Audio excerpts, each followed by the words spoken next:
RSS అనేది మారుమూల పల్లెలకి, గిరిజన ప్రాంతాలకు కూడా వెళ్ళి పనిచేస్తా ఉంటది. అలా చేస్తున్నప్పుడు అది దాదాపుగా 30, 40 ఏళ్ల క్రితమే గ్రహించిందేంటంటే, దళిత బడుగు బలహీన వర్గాలు విద్యకి దూరమవుతున్నారు. ఎందువల్ల అంటే, ఆ గ్రామీణ ప్రాంతాల్లో పాఠశాలలు ఉండట్లేదు. ఎక్కడో వేరే ఊళ్ళకి వెళ్లి చదువుకోవాల్సొస్తుంది. దాంతో తమ పిల్లల్ని కూలి పనికి తీసుకెళ్లడము, ఇట్లా చేసేస్తూ చదువుకు దూరమవుతున్నారు. గిరిజనులు కూడా చదువుకు దూరమవుతున్నారు.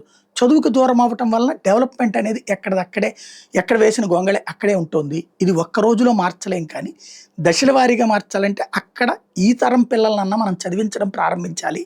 అంటే అక్కడ పాఠశాలలు పెట్టాలంటే ప్రభుత్వాలు భరించలేకపోతున్నాయి అన్నటువంటి ఉద్దేశంతో అటల్ బిహారీ వాజ్పేయి టైంలో ఏకోపాధ్యాయ అంతకుముందే ఆర్ఎస్ఎస్ అమలు చేసింది.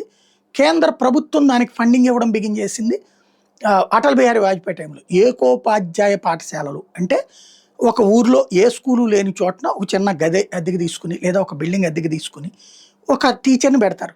ఆర్ఎస్ఎస్ తరపున దాతలు అని అడుగుతారు. దాతలు ఇచ్చే డబ్బులతో ఆ స్కూల్ టీచర్కి జీతం, ఆ స్కూల్ మెయింటెనెన్స్ నడిచిపోయేది. అంటే ఒక టీచర్తో స్కూల్ నడుస్తూ ఉంటుంది. ఆ టీచర్ 1 నుంచి 5 దాకా, ఆ తర్వాతన వాళ్ళలో చదువు టెంపర్ పెరిగాక హై స్కూళ్ళకి వేరే చోటకి పంపించడం కానీ ఇట్లాంటివి. అంటే 5వ తరగతి తర్వాత 6వ తరగతికి వాళ్ళకి ఎంట్రన్స్ ఎగ్జామ్స్ రాయిపిచ్చి మరి జరిపించేవాళ్ళు అనమాట స్కూళ్ళలో. అట్లాగా ఎడ్యుకేషన్లో గ్రామీణ పల్లె ప్రాంతాలలో అనేక మార్పులు చేసుకొచ్చింది ఏకోపాధ్యాయ పాఠశాల ద్వారా ఆర్ఎస్ఎస్. దానికి వాజ్పేయి టైంలో ప్రభుత్వం ఇంతని ఇవ్వడం ప్రారంభించింది. దాన్ని ఆ తర్వాత వచ్చిన ప్రభుత్వాలు కొనసాగించిన. కాంగ్రెస్ టైంలో దాన్ని తొక్కిపడేసే ప్రయత్నం చేశారు. చివరికి బీజేపీ పాలిత రాష్ట్రాల్లో సక్సెస్ అయిన కంటిన్యూ చేశారు. ఆ రాష్ట్ర ప్రభుత్వాలు ఇచ్చుకొచ్చారు. తర్వాత కేంద్ర ప్రభుత్వం మోడీ వచ్చాక టోటల్‌గా రాష్ట్రాలు ఇది మాకు భారం అని బీజేపీ ఏతర పాలిత రాష్ట్రాలలో అవి తీసేస్తున్నారు. ఎందుకు? అక్కడ వీళ్ళు పాఠాలు చెప్పడంతో పాటు ఆర్ఎస్ఎస్ భావజాలం కూడా వ్యాప్తి చేస్తారు. తద్వారా అక్కడ విద్యా దశ నుంచి చెడగొట్టేస్తున్నారు. మనకు వ్యతిరేకంగా చేసి వస్తున్నాను. కాంగ్రెస్ పాలిత రాష్ట్రాలు లేకపోతే ఐఎన్డీఏ భాగస్వామ్య పక్ష రాష్ట్రాలలో తీసేస్తున్నారు. అప్పుడు వాళ్ళు డబ్బులు ఇవ్వకపోతే ఆటోమేటిక్‌గా ఆగిపోతుంది. అందుకని కేంద్రం ఇవ్వడం ప్రారంభించింది. ఇప్పుడు అందులో ఆంధ్రప్రదేశ్ అద్భుతంగా వినియోగించుకుంది. ఆంధ్రప్రదేశ్‌లో ఏకోపాధ్యాయ పాఠశాలలు అత్యధికంగా ఉన్నాయి. భారతదేశం మొత్తం మీద 1,04,125 ఉంటే అందులో 33.76 లక్షలకు పైగా విద్యార్థులు చదువుతున్నారు. అంటే చూడండి, గవర్నమెంట్ స్కూల్స్ కంటే కూడా ఇది ఎంత అద్భుతంగా పనిచేస్తుంది అన్నది. ఇందులో ఆంధ్రప్రదేశ్‌లో 12,912 ఉన్నాయి.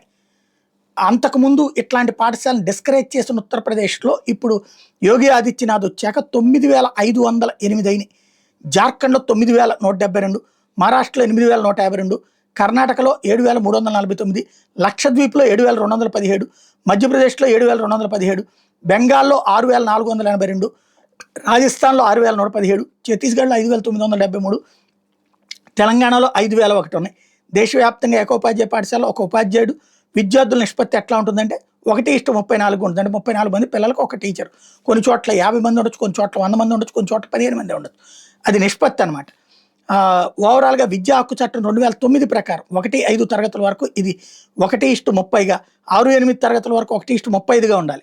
సింగిల్ టీచర్ స్కూళ్లలో విద్యార్థుల చేరికల పరంగా ఉత్తరప్రదేశ్ 6,24,327తో అగ్రస్థానంలో ఉంటే జార్ఖండ్, పశ్చిమ బెంగాల్, మధ్యప్రదేశ్, కర్ణాటక, ఆంధ్రప్రదేశ్ 1,97,113 సంఖ్యతో తర్వాత స్థానాల్లో ఉన్నాయి. 2022-23 ఏకోపాధ్యాయ బడుల సంఖ్య 1.18 లక్షలు ఉంటాయి. 2024-25 నాటికి 1.04 లక్షలకి తగ్గింది.